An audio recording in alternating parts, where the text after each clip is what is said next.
I do not take much time because we have very little time for us, but still having presiding over this meeting, we have selected this topic, the topic that India's foreign policy, that is the way and the from diffidence to the confidence.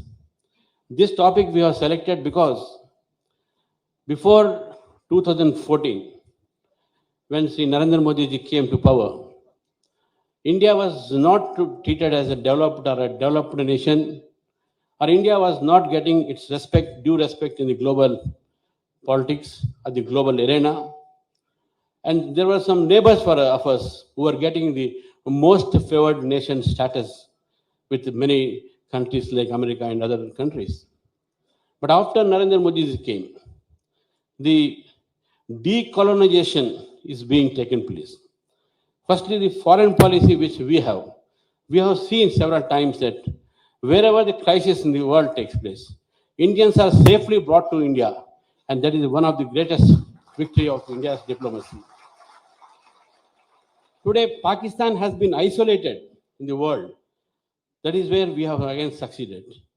Today, we are able to tell the world that we are no more a developing nation, we are no more a begging nation, we are no more a country of the snake charmers, but we are as developed as any other country. And today we have our own place in this world.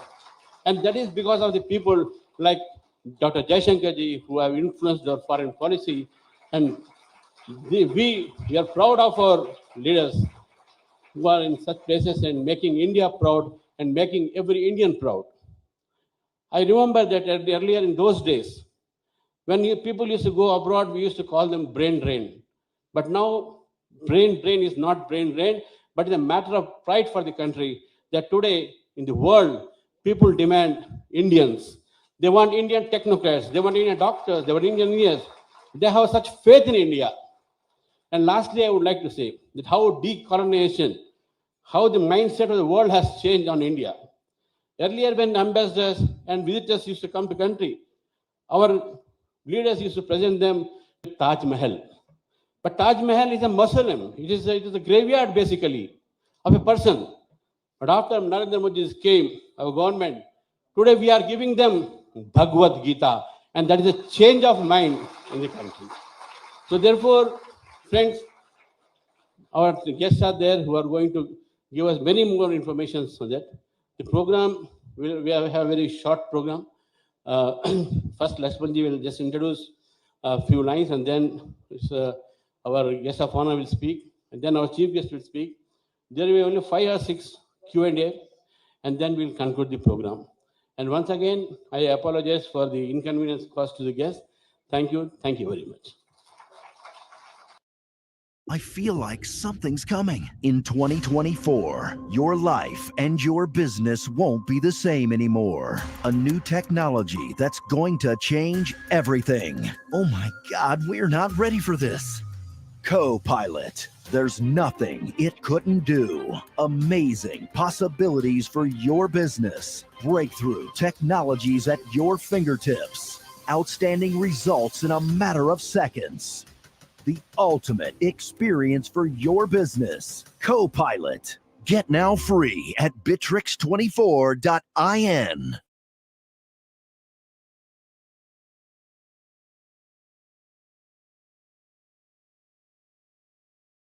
Hello, welcome to the postgraduate program in Artificial Intelligence and Machine Learning offered by the University of Texas at Austin in collaboration with Great Learning. My name is Kumar Muthuraman. I'm the Faculty Director for the Center for Analytics and Transformative Technologies at UT, and I'm also the Faculty Director for this PGP AI ML program. Artificial intelligence and machine learning jobs are amongst the most sought after and the highest paid jobs out there. In a few years, 75% of all enterprise applications are expected to use AI in some form, paving the way for millions of new jobs in AI.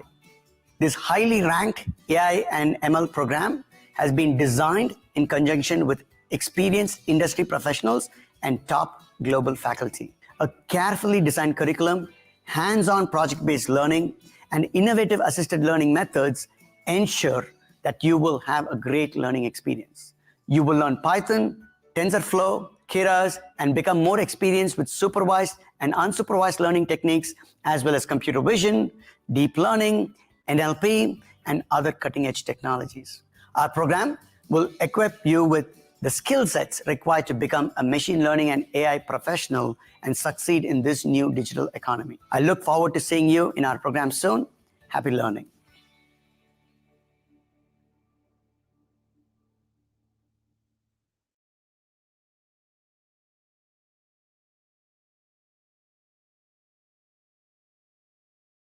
Now I request Dr. K. Lakshman Garu to kindly address the gathering.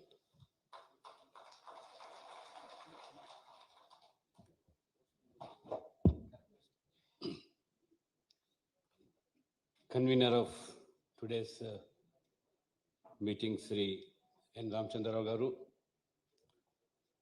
our Honorable Union Minister Sri Jaishankar Garu is the chief guest of today's function.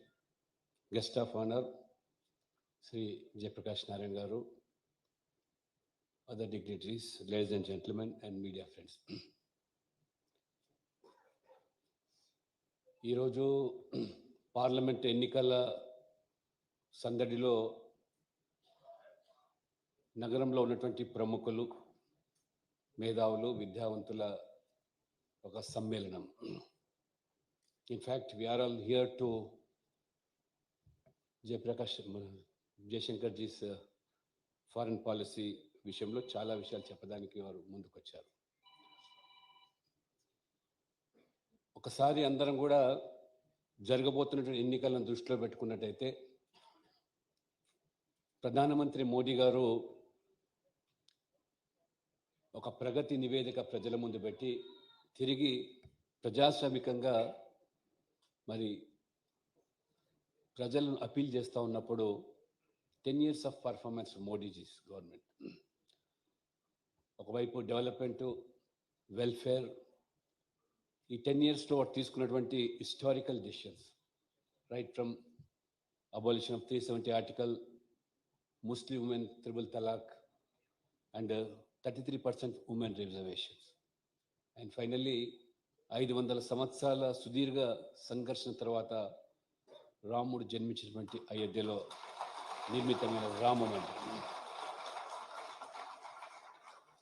ఈ విషయాల మీద ఈ ఎన్నికల్లో చర్చకు వారు ప్రస్తావిస్తూ ఉన్నప్పుడు మోదీ గారు ద సోకాల్డ్ ఇవాళ our critics right from Congress party, regional parties, వీళ్ళందరూ కూడా ఏ అంశాలైతే వాళ్ళ ప్రస్తావనకు ఎన్నికలు వస్తున్నాయో ప్రజలను దృష్టి మళ్లించడానికి ఇవాళ ఒక డివిజివ్ పాలిటిక్స్ ఏదైతే ఇవాళ the party which was in power for more than 55 years being a national party, వారు ఏ రకమైనటువంటి ఓట్ బ్యాంక్ పాలిటిక్స్ పాల్పడుతున్నారు. We are here to debate on all developmental activities, welfare, how transparent our government was. దాన్ని ప్రజల నుంచి తప్పించే ప్రయత్నంలో ఈ appeasement policies, vote bank politics, ప్రధానమంత్రి గారు గత అధికారంలో ఉన్నటువంటి కాంగ్రెస్ పార్టీ అంశాన్ని ఇంత ప్రస్తావించారు. ఈ మైనార్టిజం పేరు మీద గతంలో ఉన్నటువంటి ప్రభుత్వం కానీ పార్టీ కానీ ఏ రకంగా మరి ఆ పాలిటిక్స్ పాల్పడినారన్నప్పుడు ఏ రకమైనటువంటి ఇవాళ ప్రచారంలో పాల్గొంటారు. మనందరికీ తెలుసు ఇవాళ రైట్ ఫ్రమ్ మరి బాట్లా హౌస్ ఎన్కౌంటర్ నుంచి మొదలుకుంటే షాబోనో కేసు కానీ, లేదా అఫ్లేట్ ఇవాళ వారు ఏదైతే ఇవాళ పాలసీస్ అడాప్ట్ చేస్తారు, మన కేంద్ర మంత్రి వాళ్ళు కిషన్ రెడ్డి గారు ఇక్కడ వచ్చారు.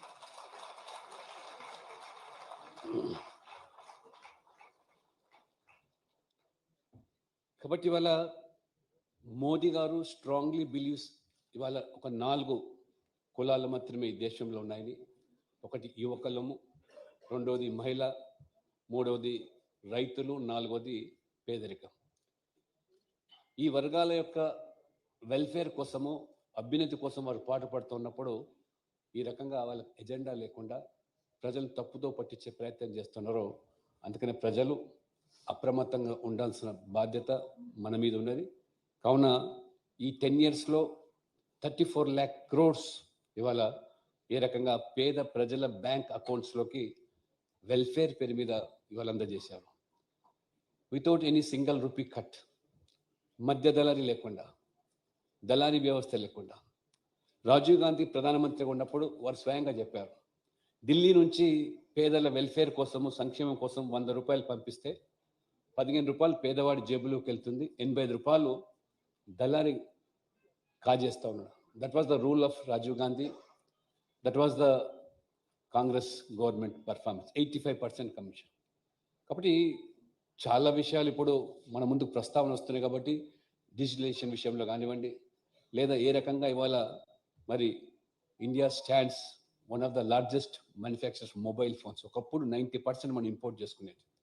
ఈ రకమైనటువంటి డిఫెన్స్ ఎక్స్పోర్ట్స్.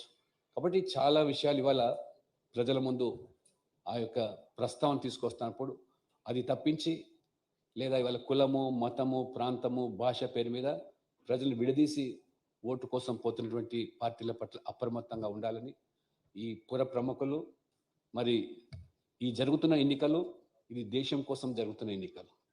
ఏదో ఒక పల్లె కోసమో ప్రాంతం కోసమో జరుగుతున్న ఎన్నికలు కాదు. ఈ దేశానికి నాయకత్వం ఎవరు అవసరమైన దానికోసం జరుగుతున్న ఎన్నికలు.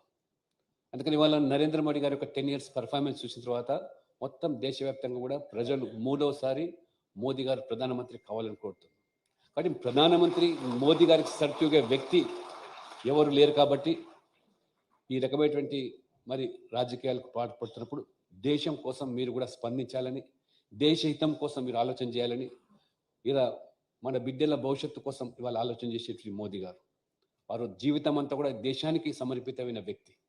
మిగతా పార్టీలు వాళ్ళ బిడ్డల భవిష్యత్తు కోసం, వాళ్ళ బిడ్డల రాజకీయ భవిష్యత్తు కోసం ఆలోచన చేస్తున్న పార్టీలు అయితే, వాళ్ళ దేశ ప్రజలు ఇవాళ వాళ్ళ బిడ్డల భవిష్యత్తు కోసం ఆలోచన చేస్తున్న వ్యక్తి. కాబట్టి మీరందరూ కూడా ఆలోచన చేసి, ఆలోచింపజేసి మిగతా వాళ్ళని కూడా తగు నిర్ణయాన్ని తీసుకుంటారని చెప్పి ఆశిస్తూ ఈ అవకాశం ఇచ్చినటువంటి మిత్రులు రామచంద్ర గారికి ధన్యవాదాలు. Thank you, Dr. Lakshmi garu. I acknowledge the presence of some of the guests here. So there are retired vice chancellors of universities, serving vice chancellors, there are retired high court judges who are come here, public prosecutors, advocates, doctors, chartered accountants, and I acknowledge the presence of each and every person here coming from various walks of the life. And I thank them once again. And I now request our Minister Sri Kishan Reddy garu to speak few words.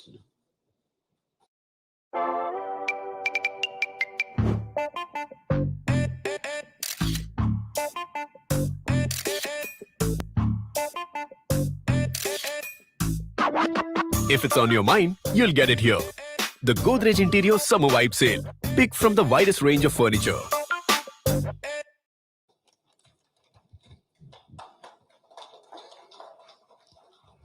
My friend in Ramchandra garu, I'm facing throat problem.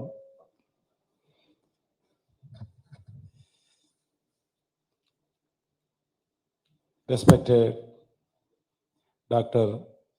S. Jaishankar ji, గౌరవనీయులు doctor Jayaprakash Narayana గారు, doctor K Laxman గారు, ఇక్కడ వచ్చినటువంటి అనేక మంది మహానుభావులు, గౌరవ పెద్దలు, సోదరి సోదరుమణులు, పత్రికా విలేకరులందరికీ నమస్కారం.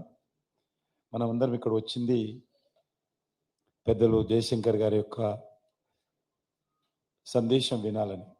కాబట్టి నేను ఎక్కువసేపు మాట్లాడను. ఒకటే మిమ్మల్ని అందరూ కోరేది, 13th May సండే తర్వాత మండే వస్తుంది. కాబట్టి అందరూ కూడా దయచేసి ఓటింగ్కి రావాల్సిందే కోరుతా ఉన్నాను.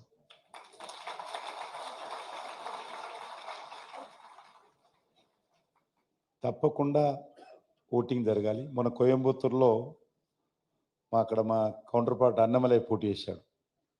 పోలింగ్ చాలా తక్కువ జరిగింది. కాబట్టి దయచేసి మిమ్మల్ని అందరినీ కోరేది ఒకటే, ఈ ఎలక్షన్స్లో మీరు దేశం కోసం ఓటేయండి, దేశ భవిష్యత్తు కోసం ఓటేయండి.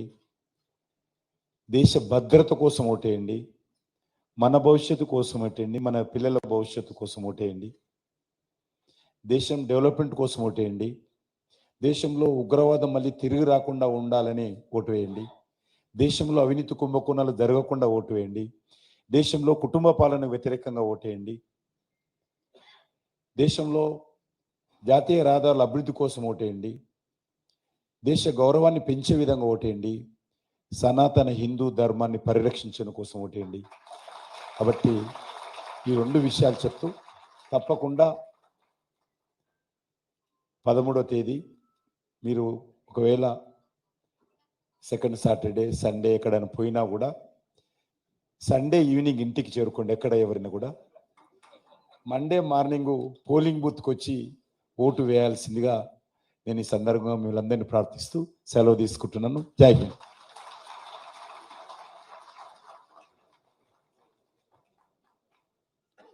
థ్యాంక్ యూ కిషన్ రెడ్డి గారు. ఇది బాధ్యత, everyone's responsibility to vote. There's a sacred, the festival of democracy, in that we have a sacred duty to vote. I thank Kishan Reddy garu for this piece of advice to everyone here. I request now Pratima garu to kindly present a bouquet to our chief guest, to one of our guests, Mr. Kishan Reddy garu.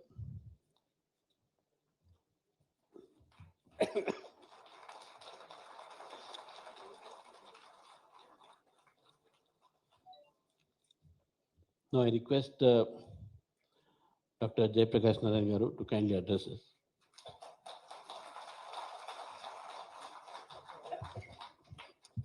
Friends, I deem it a great honor to be sharing the platform with Dr. Jaishankar, our esteemed Minister of External Affairs and one of the finest public servants that this country has seen.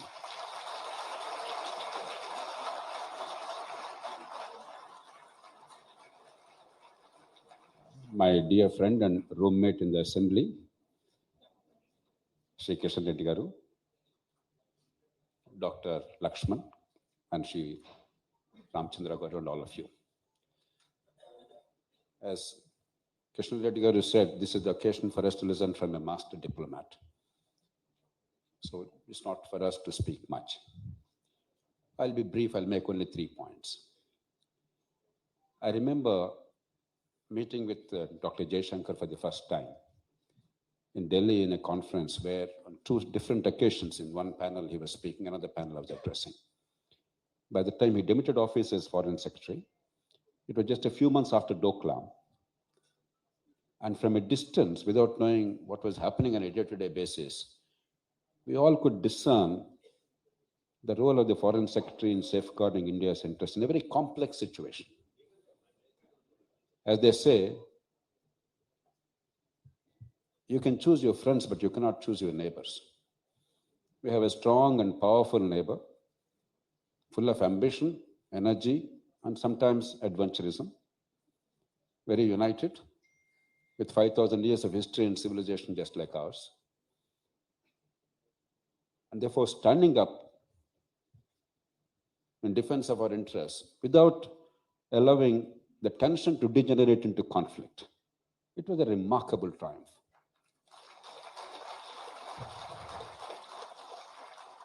And one could also sense the respect in which the Chinese authorities held the Foreign Secretary at that time. You could see between the lines. And then 2022. It was a remarkable performance. Of course, what Russia did was unconscionable. As foreign minister, he cannot say that. But we can say that as free citizens.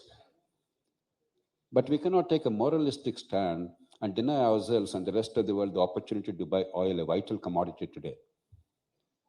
And if you deny ourselves the purchase of oil, if you take Venezuela, if you take Iran, and then Russia, the 3 countries together, if you take the peak oil production individually at a point of time in their countries, the total is about 20 million barrels a day.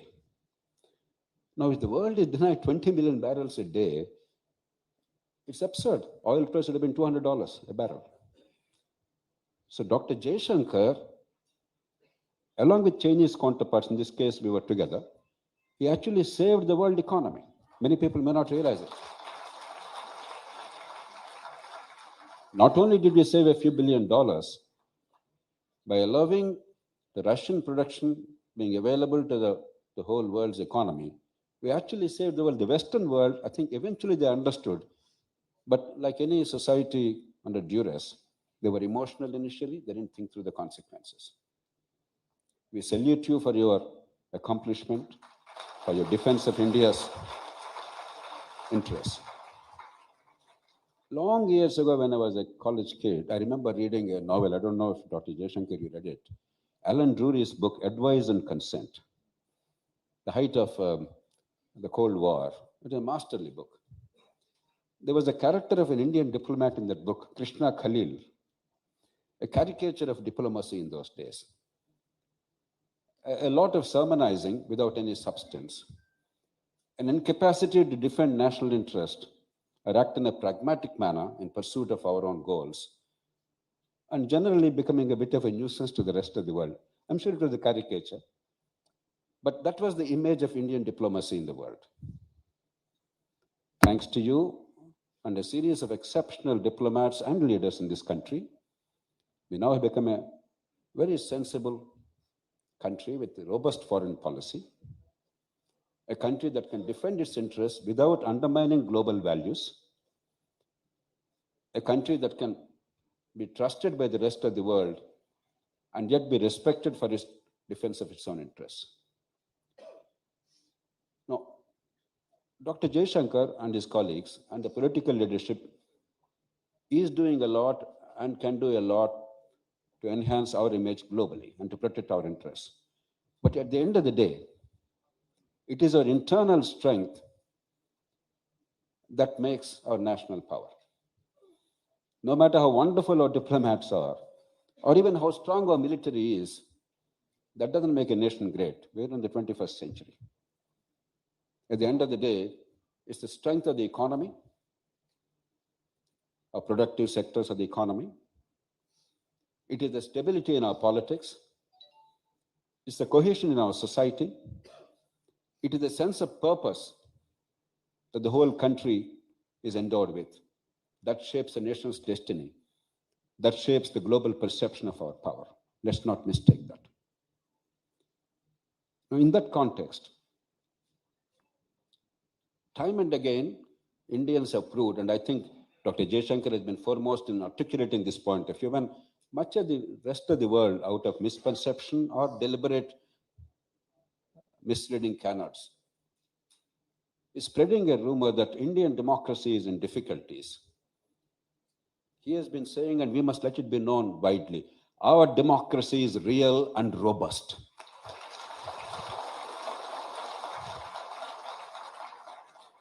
Of course, it is flawed. Which country is not flawed?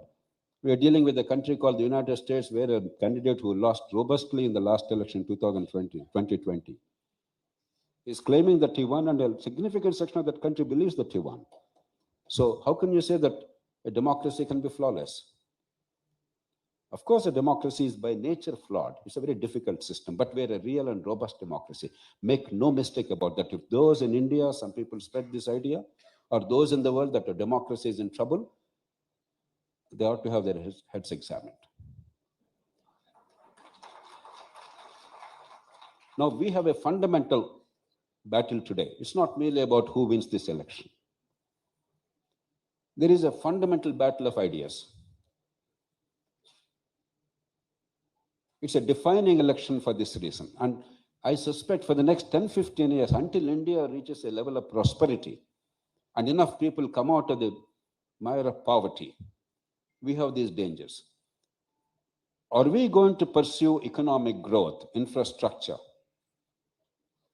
skill promotion, investment promotion, job creation, and therefore eradication of poverty on a permanent footing? Or are we going to redistribute on a daily basis and spread poverty all around without any growth? I honestly never thought that this would be a challenge after 1991. But the consensus that was available for 20, 25 years now has broken down. We must prove that India is for the future. It's for growth. It's for eradication of poverty. It's for giving opportunity to every single child, irrespective of the circumstances of birth. It's for skill promotion. It's for wealth creation. Yes, welfare is necessary.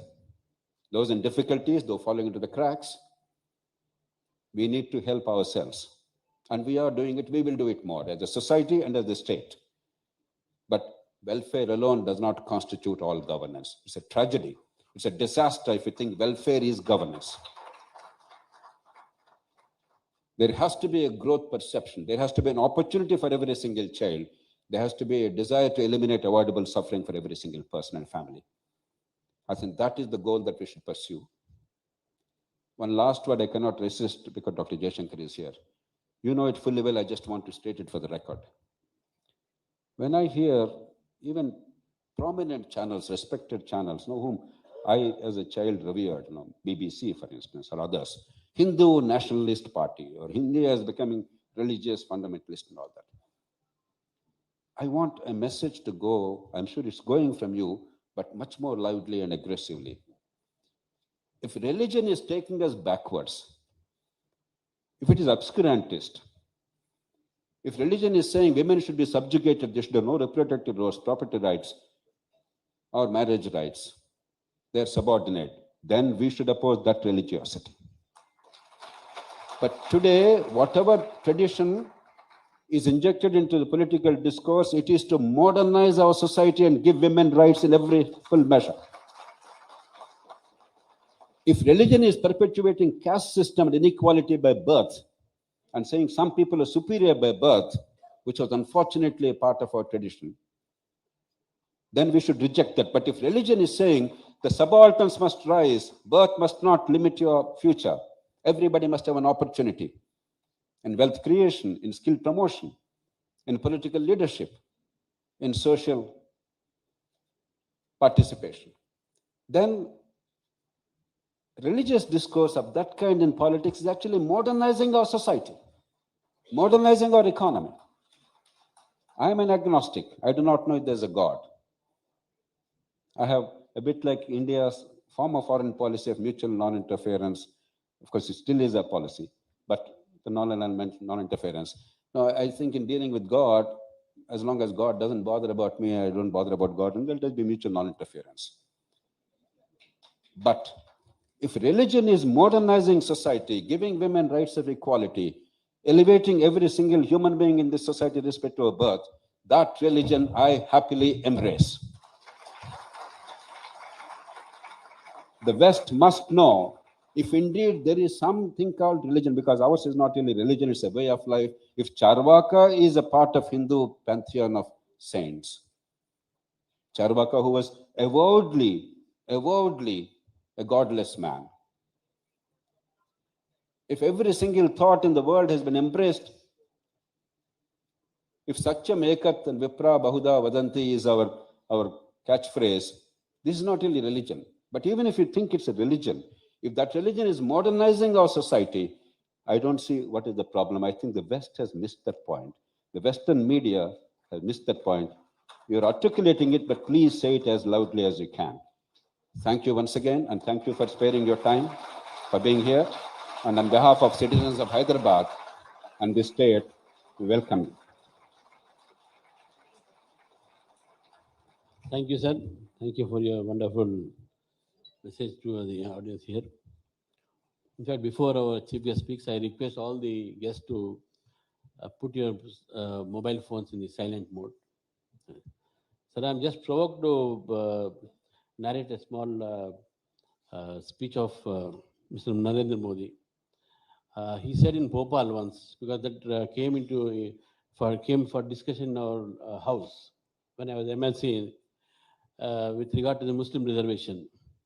Then Narendra Modi ji said that इस देश में हिंदू और मुसलमान को लड़ना नहीं है, दोनों को मिलकर देश की गरीबी से लड़ना है. And that was his view. And I still remember, that's what you said. Thank you for reminding me and making, we are more than religious, we are nationalist. We believe we respect all religions. Thank you, sir. Now I request our chief guest today, Dr. Jaishankar Garu, proud of every Indian here, and our foreign minister to kindly address us. Thank you.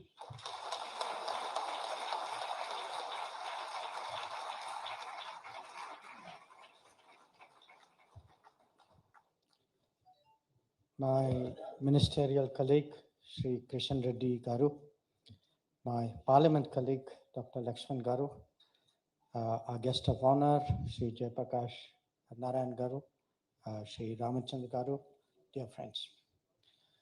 I'm really very, very pleased to be here today and to have once again an opportunity to share some thoughts with you.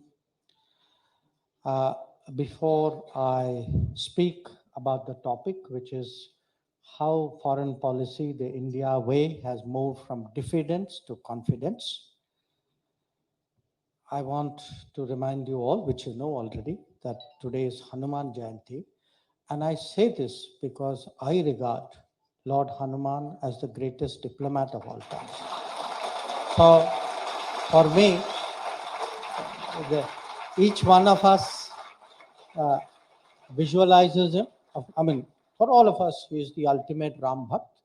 But certainly for those in my line of work, he has a very special meaning. I was tempted to make some comments on what you said, but it will take me away from the main thrust, but I'll come back to it. So let me come really to the topic, from diffidence to confidence. So how does that play out? I think if one looked at the diffident era, it was largely a period where the focus was on non-alignment. Whereas as we move to the more confident era, we have put forward the concept of Vishwa Bandhu, that we have the ability, the confidence to engage as many countries in the world, ideally all of them, but in real life, there are one or two, with whom there are always some problems. So what is the difference? You can say, what is the difference between non-aligned and Vishwa Bandhu? I think one is actually an active sense of engagement that it obviously is strongest with the big powers, with the countries closest to India, with the neighborhood beyond ASEAN, Gulf, Indian Ocean, Central Asia, but it goes all the way. And during COVID, we showed that even islands which were in the Pacific, islands which were in the Caribbean, countries where we don't even have embassies, but we still, at a moment of global difficulty, remembered all of them. The second difference from diffidence to confidence is today, if you ask me what is the single test with which I view, for me, the ultimate test with I view a situation, a problem, a decision. For me, it begins with national interest and it ends with national interest. That it can be a very difficult situation. Sometimes it can put you, as Jayaprakash Narayanji pointed out, it sometimes can put you into a argumentative position with other countries. But for me, if I were to say, finally, if I have to make a decision, what is the basis? I think today our country is very clear about it. The welfare of our people, the interest of our society comes first. The security of our country comes first and foremost. And we are tested. We will be tested. He gave the example of buying oil from Russia after the Ukraine conflict. But that's not the only test. After 2017, when we restarted a group called Quad, again, we came under a lot of pressure from very different sources. And we stood our ground. We stood our ground unlike what we had done before. Another difference, I would say, is, while national interest does, for me, be the fundamental core criteria of foreign policy, there is, I would say, ethical, moral, human dimension to what we do. And we speak about inclusive India. we speak about leaving no one behind. I think it applies in the world also. That there are countries, there are sometimes countries which are like us, they went through a colonial period. Maybe they did not recover, rebuild as quickly as we did. Sometimes these are small countries who don't have the capability of dealing with a crisis like COVID, maybe like the manner in which we did. So we have a moral obligation to these countries. And I think just like we should never forget the last person in our own country, we should also not forget the last person in the world, which is why we push today.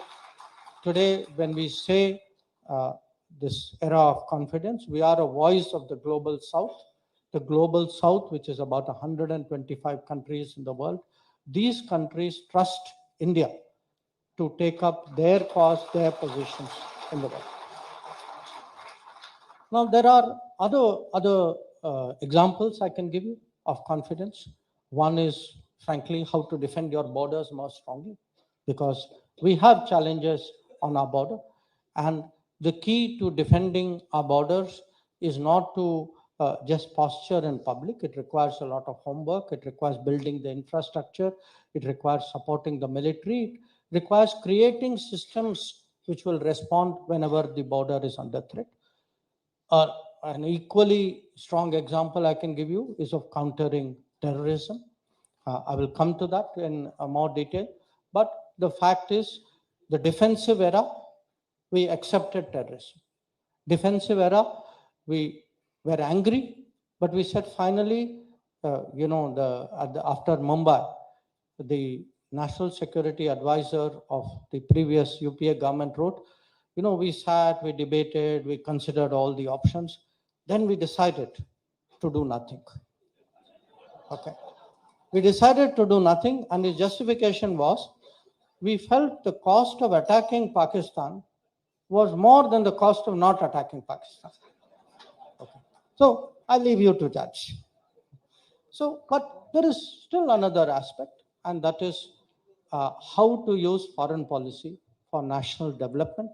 I think increasingly, because I'm very much in agreement with what Jayaprakash Narayan Garu said, which is ultimately for us, we will be as strong in the world as we are strong at home. And for that, actually, foreign policy must be a vehicle to get capital, to get resources, to get technology, to get best practices, to get us most opportunities in the world. That to me is a good foreign policy.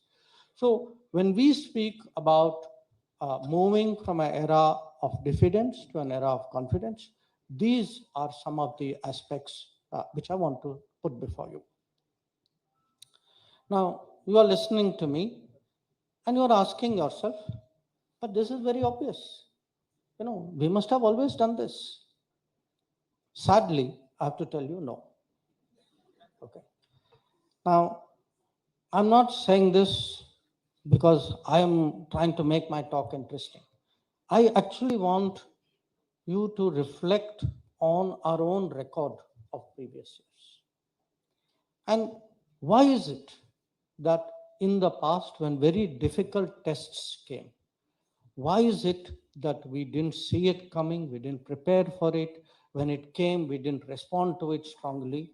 I think this is a question, because this question even today matters, because as we heard about this whole issue of redistribution, and really there's a kind of control Raj which we are trying to revive. Some people are trying to revive.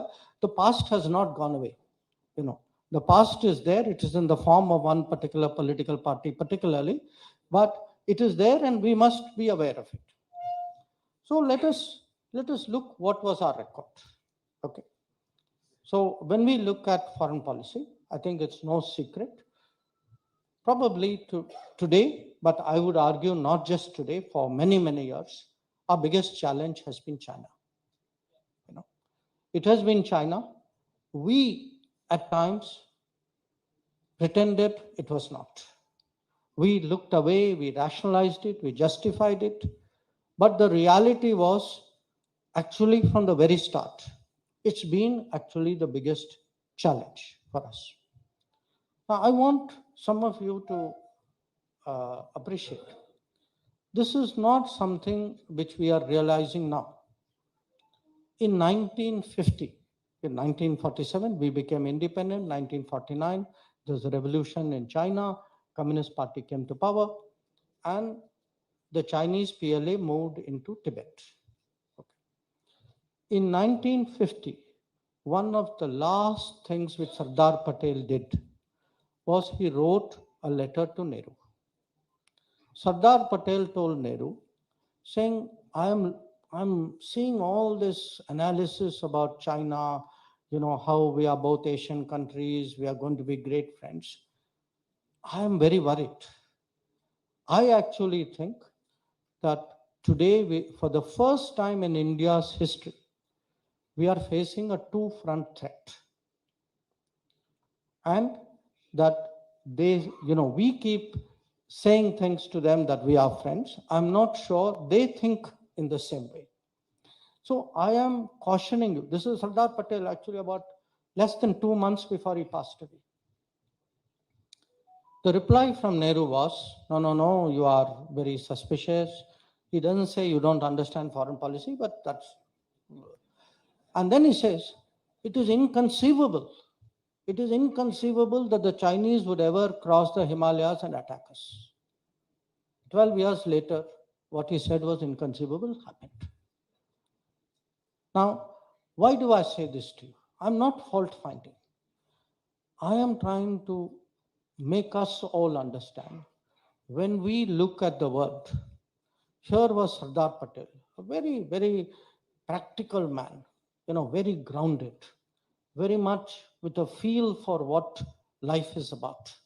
I'm in Hyderabad. There can be no better, if any place should know what Sardar Patel did, this place should know. Okay. Now, the same Sardar Patel, with his sense of wisdom, practicality, he's actually he's anticipating what is coming in the future. But the person to whom he's addressing it is actually clouded by a kind of leftist ideology, which he says, today we and China, we to have a common interest in going up against the West. And therefore, he's refusing to see what is actually a very practical, I would say, basics of diplomacy.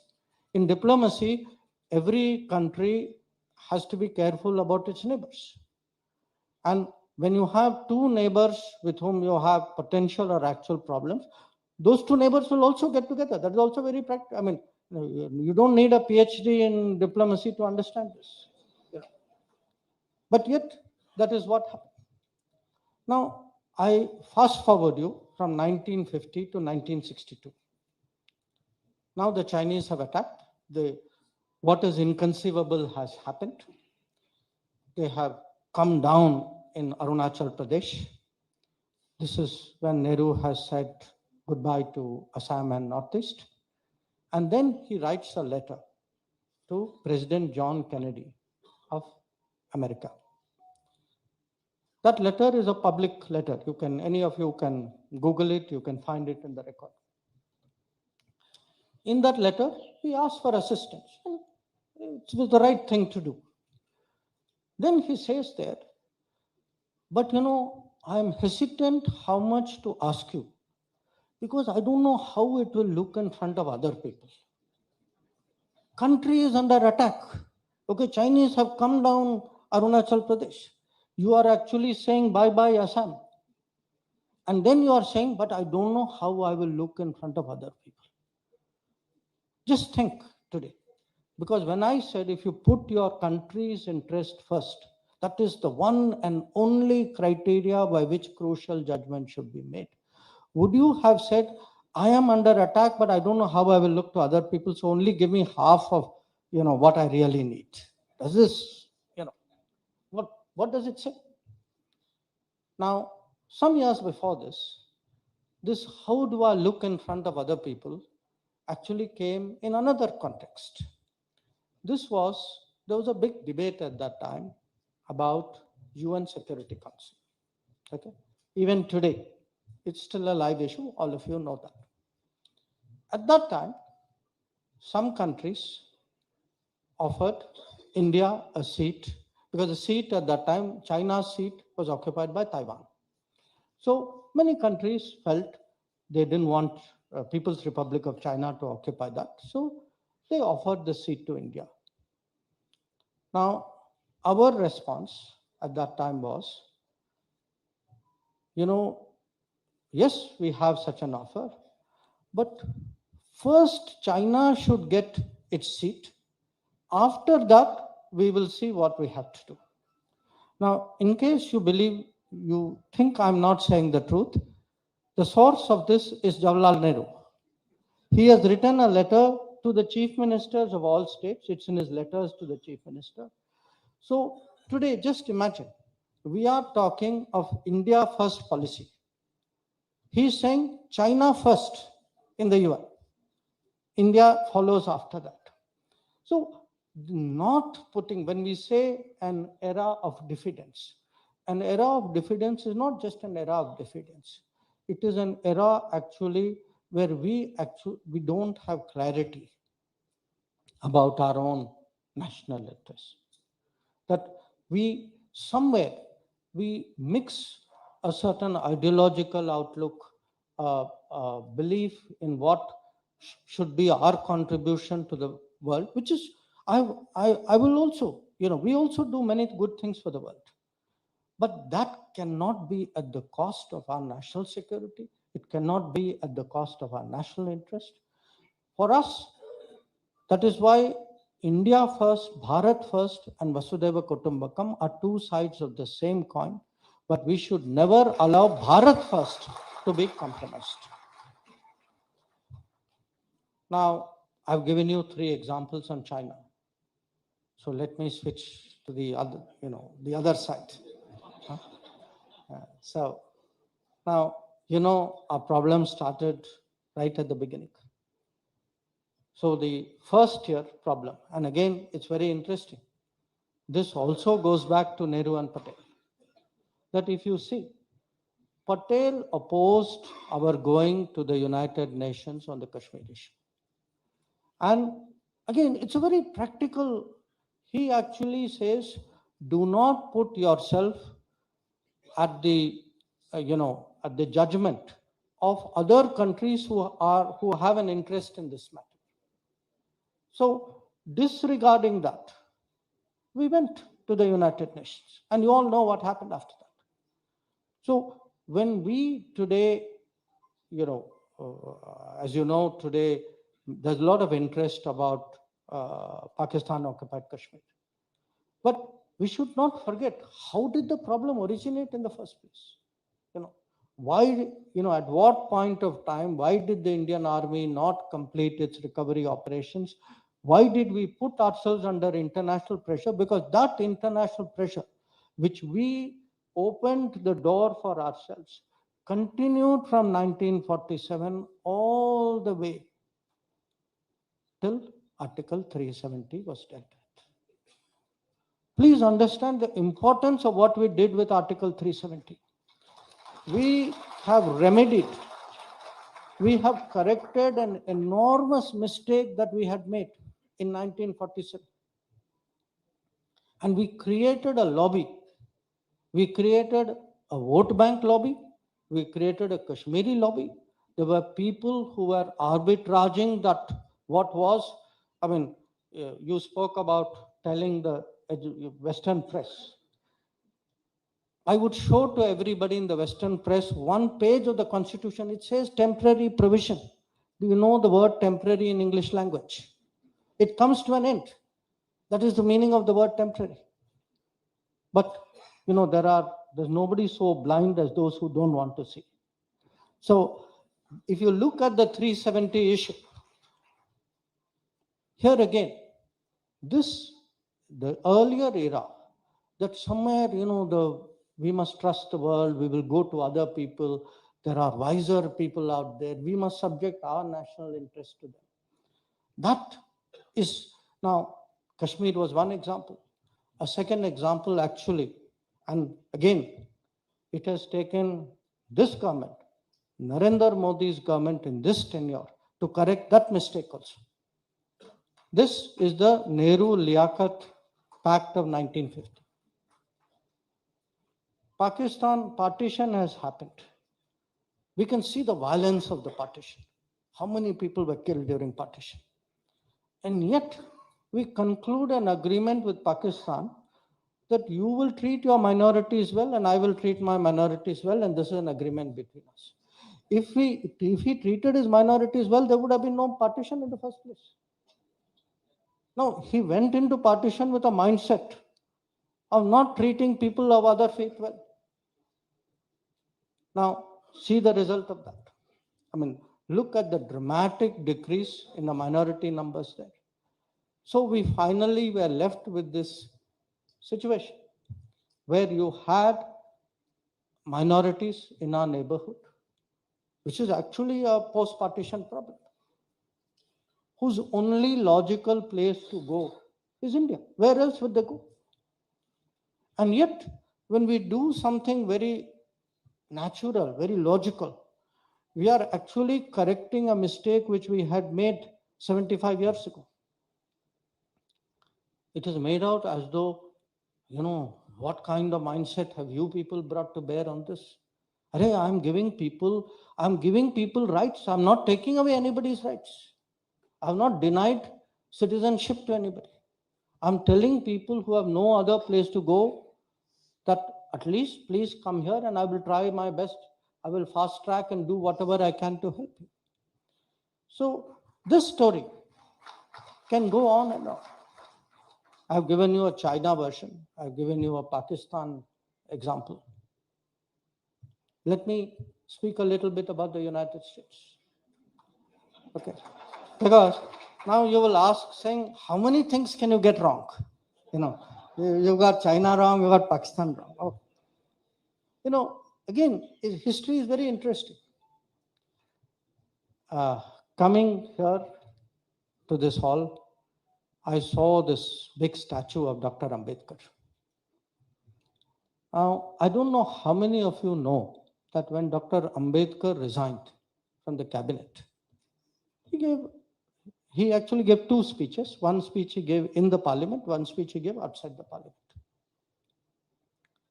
Whenever you have time, look at it. Because Dr. Ambedkar in that speech actually brings out a very interesting foreign policy criticism. He says, when we became independent, we had no enemies. Yet within a few years, we have alienated a country like the United States. At that time, the most powerful country in the world, still is the most powerful country in the world. And we have alienated it not for our national interest. We have alienated it because we kept taking up China's cause with the United States. Okay. Now, this is not just Dr. Ambedkar. Even, Dr. Shama Prasad Mukherjee has similar views. At that time, Rajaji had such views.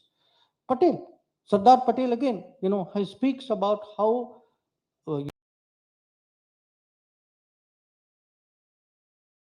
good for national development. When I said a good foreign policy is a foreign policy which actually propels growth, which gets us technology, which gets us resources. We have to understand that there were decisions and choices and positions which were made in the early years after independence, which actually created problems for us with the United States, which took many decades thereafter to sort out. So finally, on this I can go on. Okay, I've actually just written a book on this matter. If you want to read a longer account, please look at it. Just think of a country like Israel. Okay, people speak today saying, no, everybody is the same. We should not bring faith into any discussion. Israel became independent in 1948. From 1948 to 1992,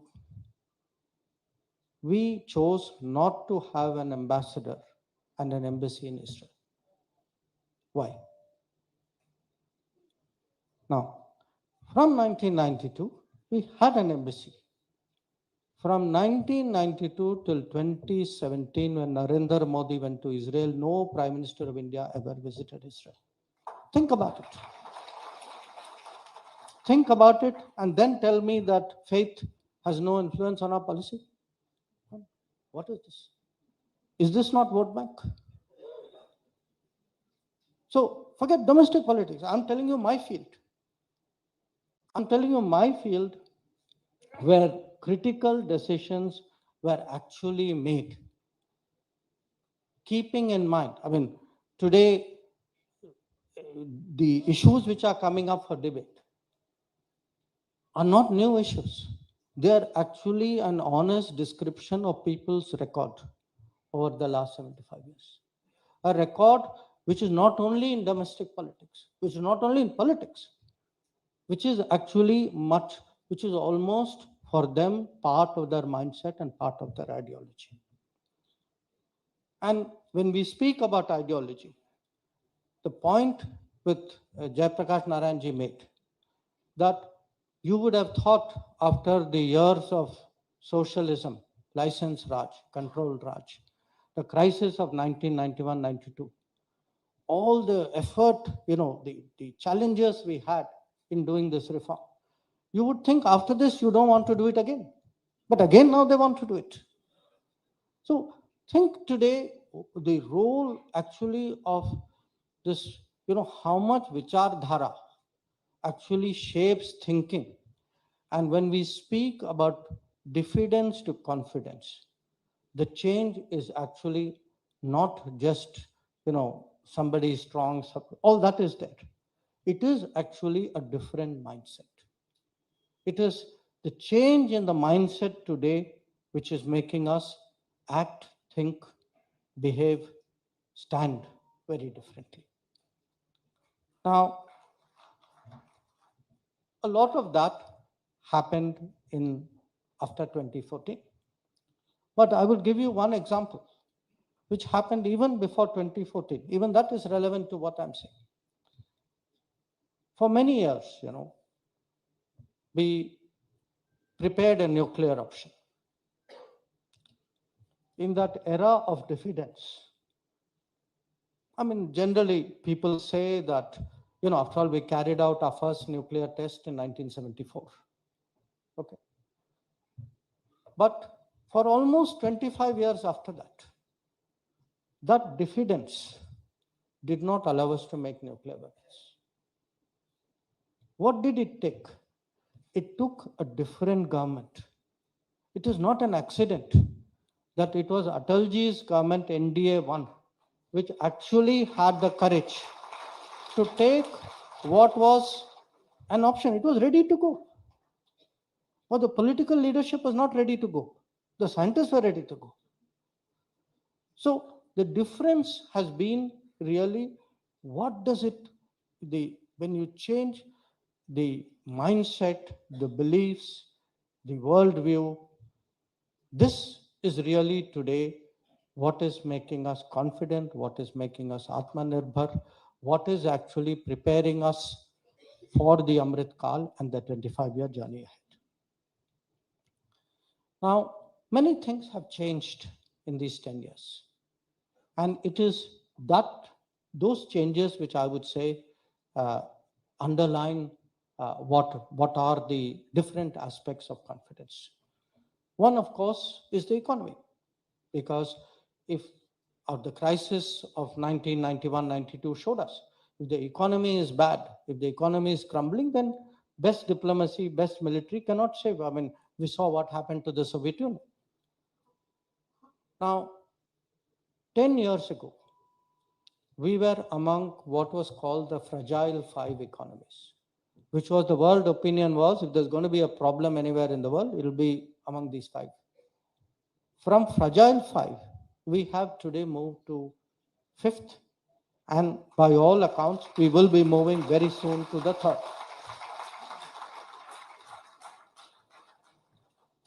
One of my colleagues, in fact, made a reference even to defense. When we speak about economy, it's not just the quantity, it's not only the numbers. Actually, today, the same country, the same people, same bureaucracy, same business, we had all got used to importing weapons. When the mindset changes, when the vision changes, when the leaders change, what happens? You start making weapons and you start exporting weapons. So, we talk a lot about Make in India. We talk a lot about Atmanirbhar Bharat. Please don't treat this as economics. It's not economics. It is actually a self-belief that every time, just think of some of the challenges. Look at COVID. When in fact, again, a company in this city made a vaccine. Please remember how much that vaccine was attacked. And the basis for the attack was, this is made in India. This is made in India, good vaccines are made abroad. Look at something which all of us use every day, your telecom. How is it? Why is it that we imported 2G from Europe, 3G and 4G from China? But when we were ready to make 5G, once Modi ji said, no, I will not accept an imported 5G, you could make your 5G India stack. So what actually Atmanirbhar Bharat Make in India shows? That if there is a determination, if there is a leader, if there is a vision, if you push the system, if you tell them, no, I want you to go this way, I believe, you motivate the system, then actually people respond. If they can do telecom, if they can do vaccine, if they can go to the moon, at the difficult side of the moon, then you can imagine today what that confidence does. There is a direct connection between confidence and capability.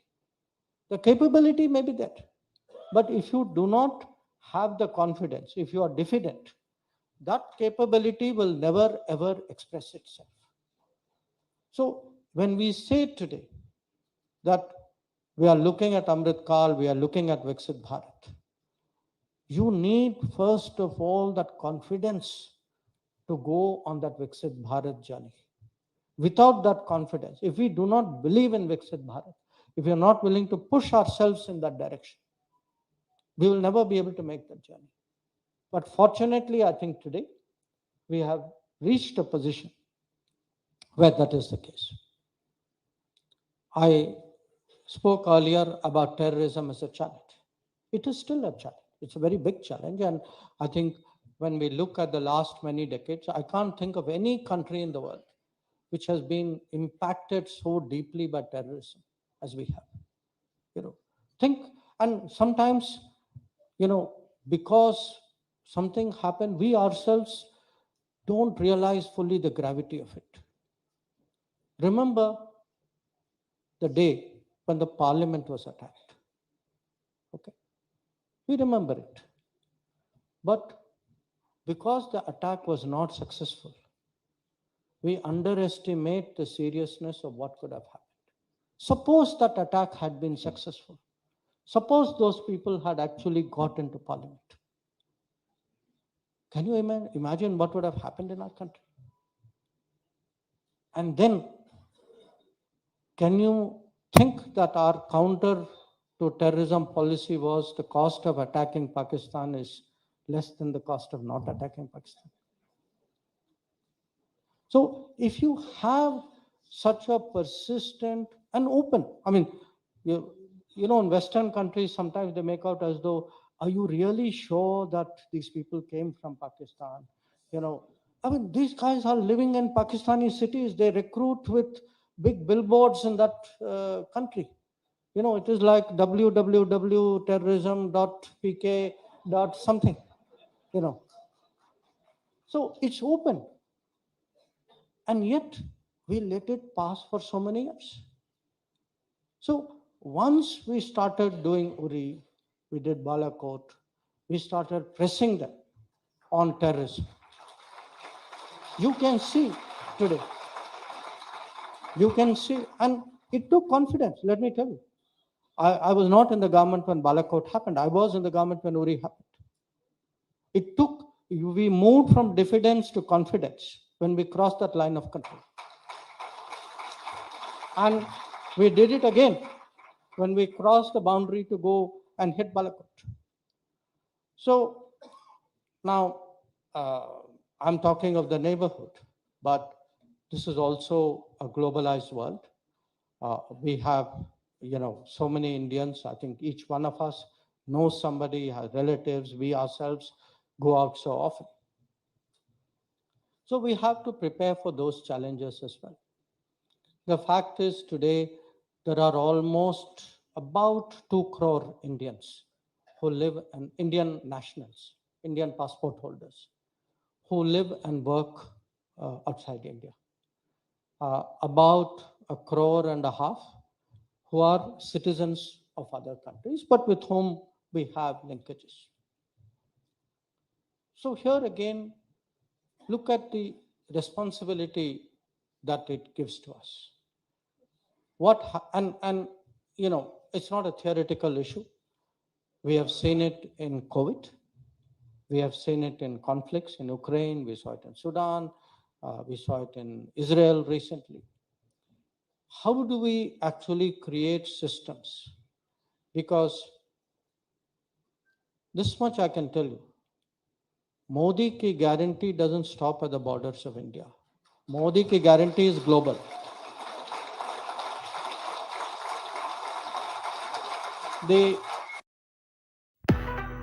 Finding the perfect dress, strappy heels, and jewelry takes so much effort. For Amazon पे it's totally effortless. Amazon पर मिले wear it with suggestions on top fashion brands ताकि fashion हो effortless. हर पल fashionable. The people, the students who came out of Ukraine, the people who went to work in Sudan, there were researchers in Israel. Each one of them has actually been a Labharti of Modi ki guarantee. And guarantees work, again, even at home. If you are giving houses to people, if you're giving health access to people, you have to create a system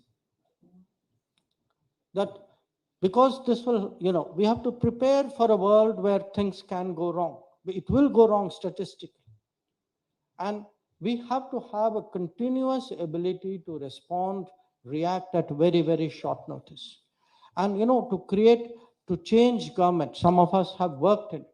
It is very difficult to get, because people work in their own departments, foreign ministry does foreign ministry, defense does defense, army does army, home ministry does. How do you get them all together? And how do you get them all together so well? You've been in home ministry, that within a matter of hours, when Sudan fighting happened, within 24 hours, our Navy and Air Force were there.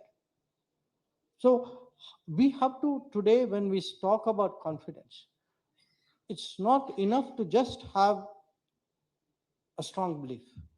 That strong belief must translate into reforms in the government, into different ways of working, into, as I said, confidence creates capability. But capability to be deployed needs systems. It needs reforms. It needs procedures. So that also has to be created in order for actually this to work at home.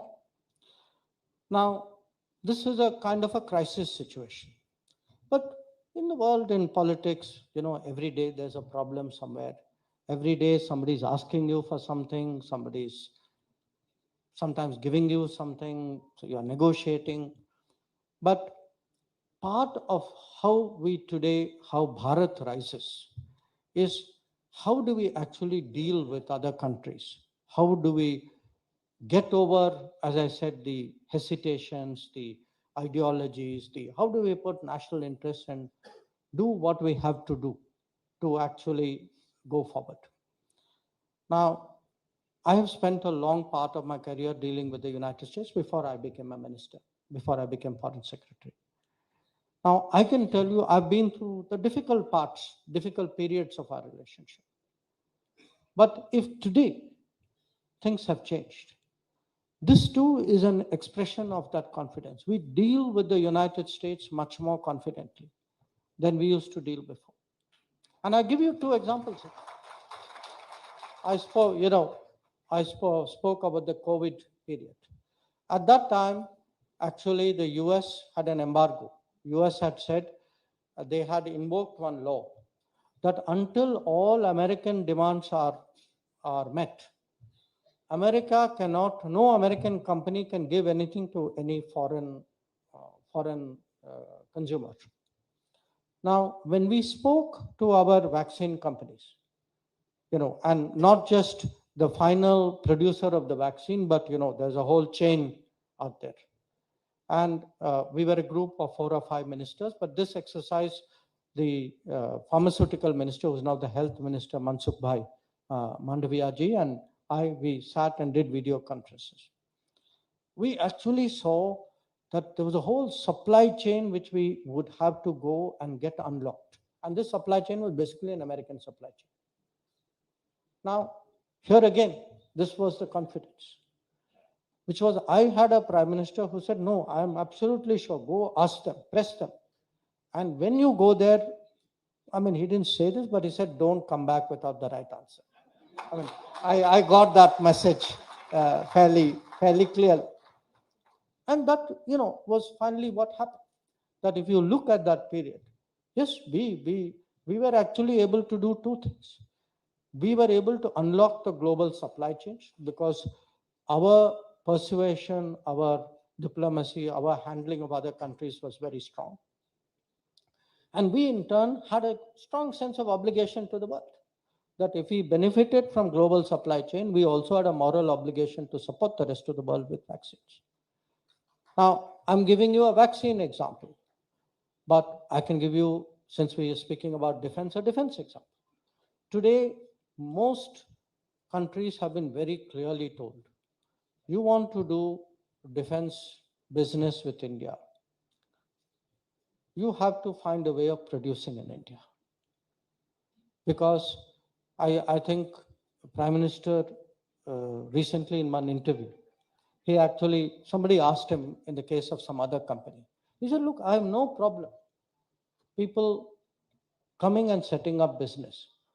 I have nothing against foreign products, but उसमें भारत का पसीना होना चाहिए. So today, now what happens with many countries, if you tell them that, they'll say, no, I have IPR, I can't share it with anybody, it's very high tech, you guys are incapable of making it. One day we will see. Till then you buy what we are giving you. That period, that era is now over. There is a very clear message. There's a very clear message that if you today want to deal with us, we expect that there will be a fair understanding.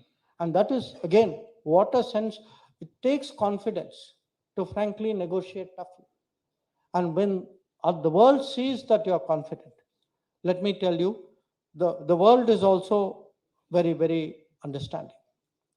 Now, this is about what comes in.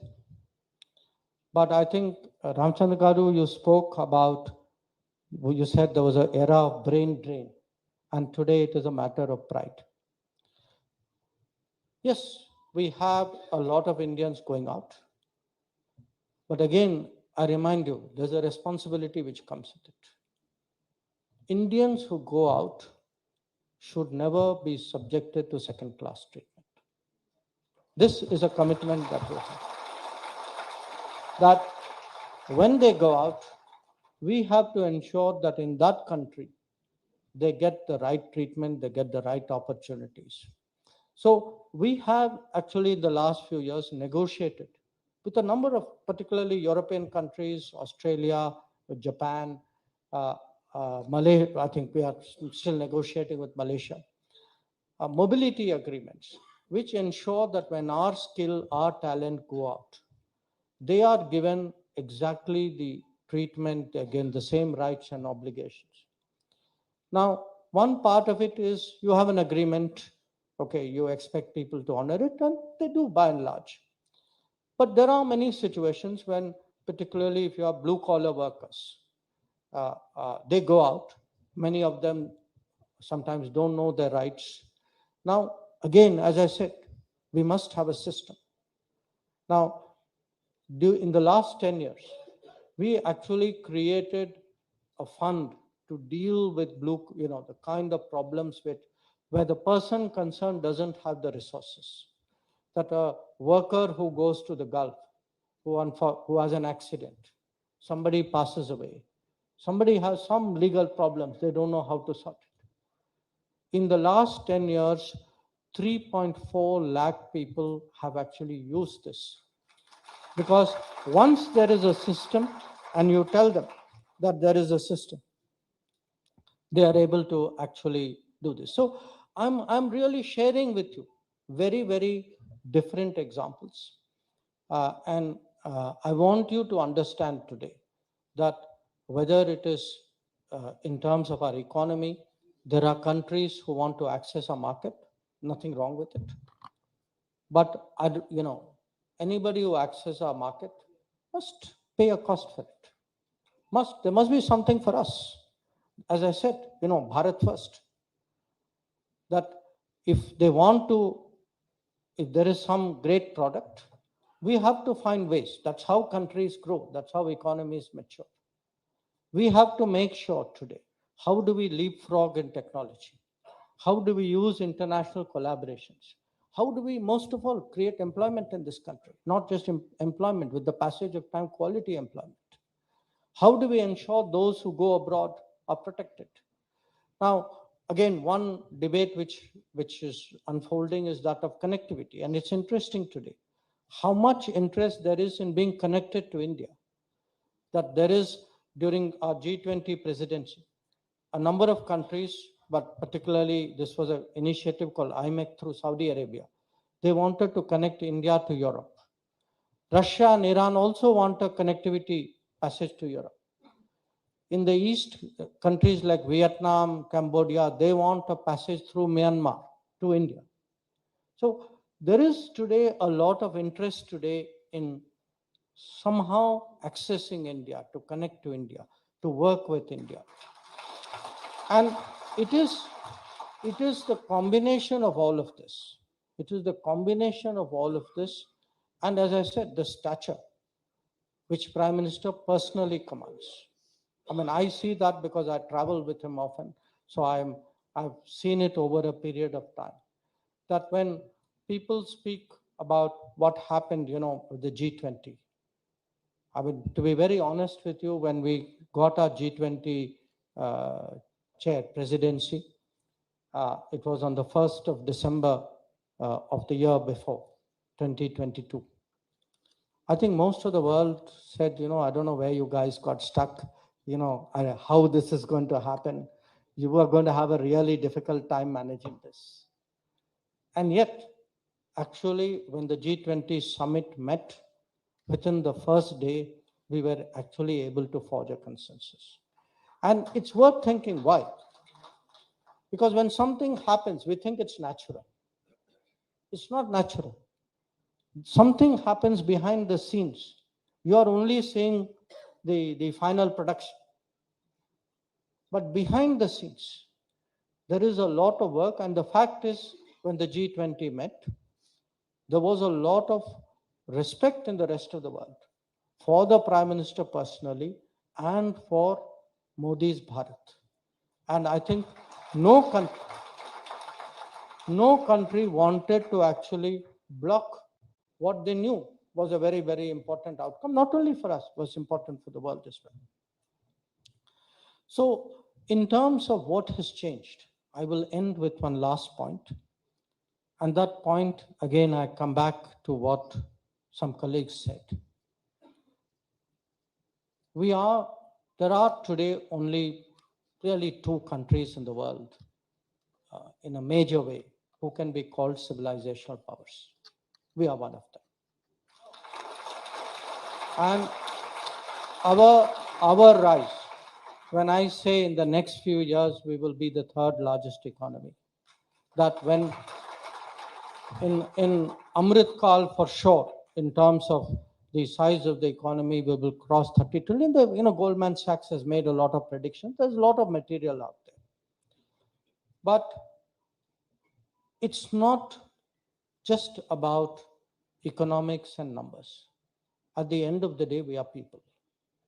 And what we are is what defines us. But if we are to know where we are going, it's important that we know where we came from. And if a country which forgets its history, a country which neglects its culture, a country which disrespects its tradition, this is not a country that will ever be respected. So I can say this. Today, when people respect us, yes, I get a lot of these noises from the Western press. And if they criticize our democracy, it's not because they lack information. It is because they think they're also political players in our election. That is the reason. You know, I read an article today where some Western media said, you know, it is so hot in India. Why are they holding elections at this time? Now, I read that article and I wanted to say, listen, in that heat, my lowest turnout is higher than your highest turnout in the best weather. And you think I've got a problem. That, you know, these are games which are being played with us. These are politics. These are our domestic politics, which is going global politics, which feels they must now intrude in India. You know, how can these chaps decide who should be ruling them without, you know, consulting us? You know?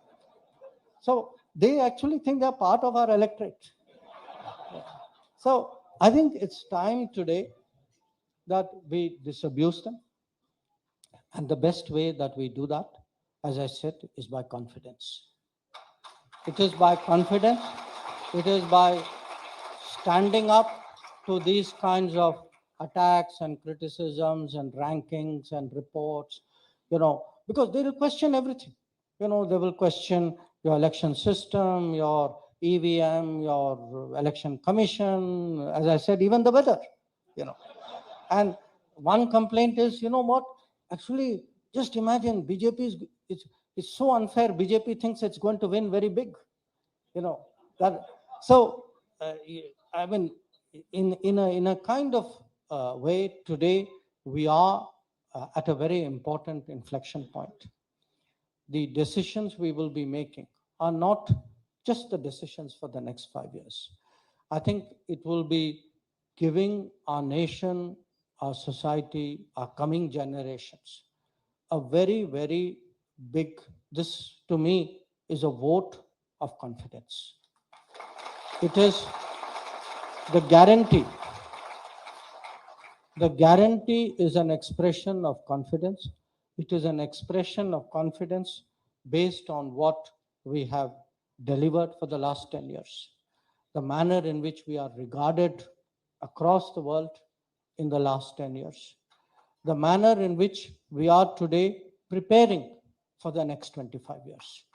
And this is really the mindset with which we need to approach the world. Once again, I thank you. You've all been very patient. And I very much appreciate the chance to come here. Let us give a standing ovation to the guest speaker.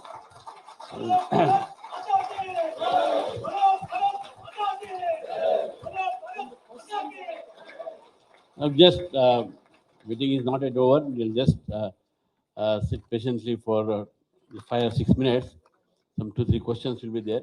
After that, a vote of thanks will be there. And so they not only interfere in our weather and election system, but they also try to dictate whom to put in jail and whom not to put in jail.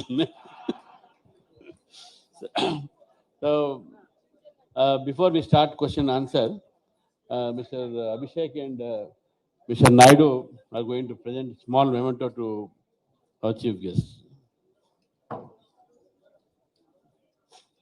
Mr. Surya Prakash also. I request all. Now, no one should come near the dais. Meeting is not yet over. Our guest will be here for a few more minutes. And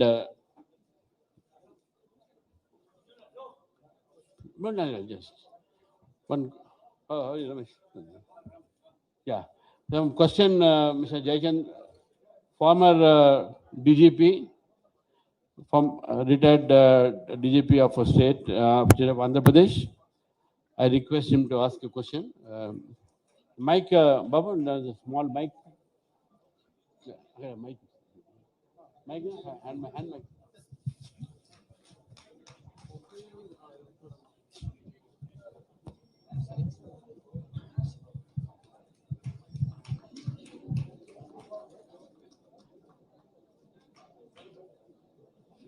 चलो चलो sir मैं అక్కడ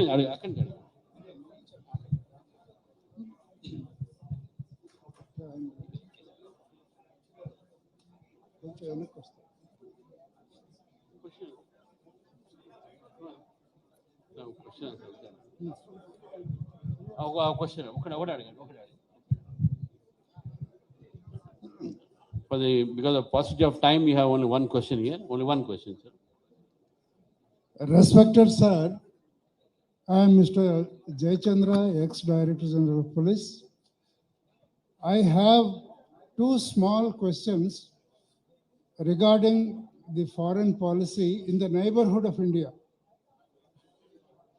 The first one is that in the present scenario that Mr. Moizu of Maldives has staged a comeback with a thumping majority with anti-India out and China in policy, what role should India play to protect the Indian interests and trade and also the security situation in the Indian Ocean? Number two, we have been closely following the aggression of China in the South China Sea, especially with reference to Philippines and Taiwan also. We had already sent or exported some BrahMos missiles to Philippines. Shall we be exporting our BrahMos missiles to other countries as well, maybe including Taiwan also? Thank you, sir. One more. We have small time and then introduce yourself. Sir, namaste, sir. I am Dr. Ramesh Kanniganti, did my doctorate from Delhi JNU School of International Studies, American Studies, sir. Wonderful time to recall your father, the strategic pitamaha of Indian strategic culture, sir. The question is, sir, there are so many points. I would agree with you, sir. Only one clarification from you for the audience sake and to myself also. In the geopolitics of artificial intelligence, where does India stand? Because we are talking from a nerve center called Hyderabad, the IT capital. That's one thing, sir. The intent, content, and character of India is very well displayed. That's why we got the connectivity, as you have mentioned, sir. So I would like to request you to comment on the second point. In the Quad, Indo-Pacific has become very, very important in the days to come, sir. I request you to start many think tanks on strategic studies across India, given the 7516 kilometers of coastline and maritime security. Dr. Ramesh Kanniganti, great grandson of Kanniganti Hanumantu, sir, shot by the British in Palnadu, Guntur district. Thank you, sir. Thank you, Ramchandra. Thank you. Let me very briefly say, I think it was mentioned earlier that you can choose your friends, but you can't choose your neighbors. Neighbors also can't choose their neighbors, so it's not only we who have this problem.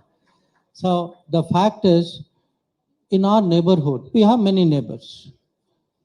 Neighbors also have their politics. There will be ups and downs, there'll be different groups out there.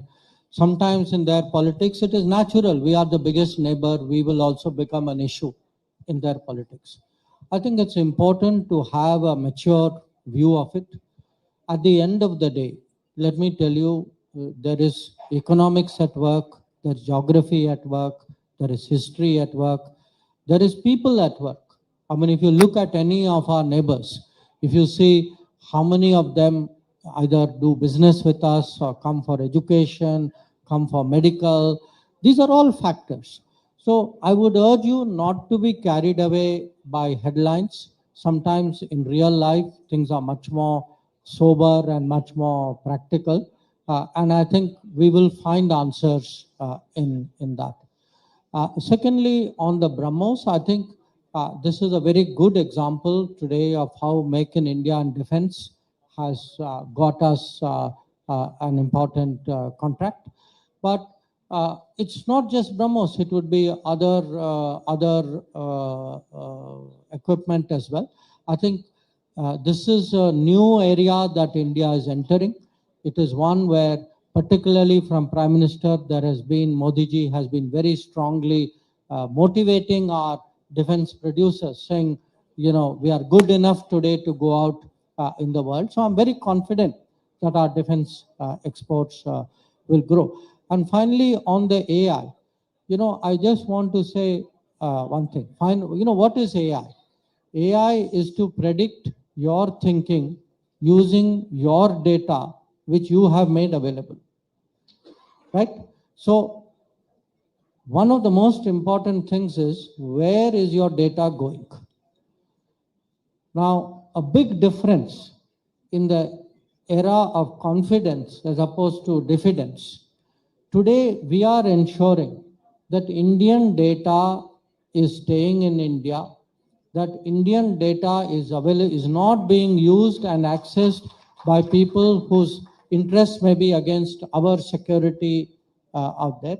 So this is also something which is, you know, the whole digital AI cyber is something where, again, there has been some very big decisions which we have made, and I think in the coming years we will continue to make them. The Indian foreign policy, and in your style, calling a spade, as we say in IPA.